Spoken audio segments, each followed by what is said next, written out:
Good evening. Hope everybody had a good Bible study. I know we did here in the auditorium over Romans.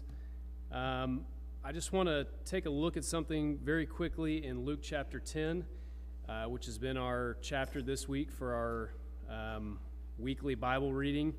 And I think I found something pretty revolutionary in here that really popped out to me this week, which is one of the benefits of doing this reading is that, for me at least, as I read through these things over and over again, there's oftentimes something that jumps out to me. So this time, I'll show you what jumped out to me, and we'll see if you guys can catch it. To preface it, I'm a big comic book nerd, so I'm not sure if everybody else will be able to spot this, but we'll see. So in the beginning of the chapter, Luke chapter 10, Jesus sends out 70 disciples, pairs them up, sends them out, spread the gospel, and heal the sick. And what I wanted to read here is in verse 17 through 20. Then the 70 returned with joy, saying, Lord, even the demons are subject to us in your name. And he said to them, I saw Satan fall like lightning from heaven.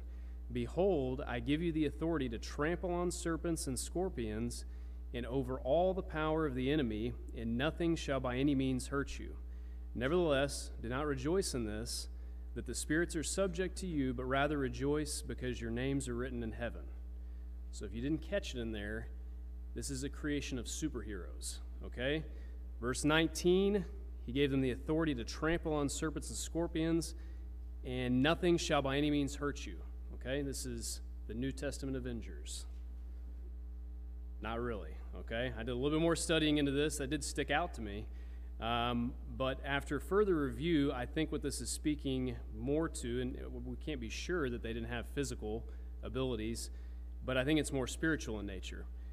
This enemy in verse 19 is Satan, who is is stated in verse 18, that these disciples had a level of faith and power that these scorpions and serpents are mentioned in other chapters as being, these venomous people that were attacking the apostles and what they were trying to teach. So he gave them power to conquer these individuals and not be deterred by people that would prevent them from spreading the gospel. So unfortunately, probably not superheroes.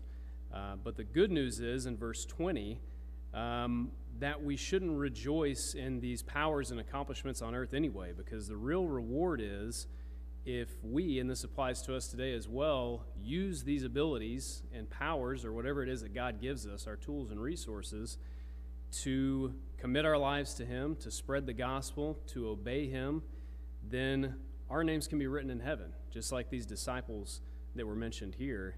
And it goes on in the following verses from that, and Christ rejoices greatly in this, and we should as well.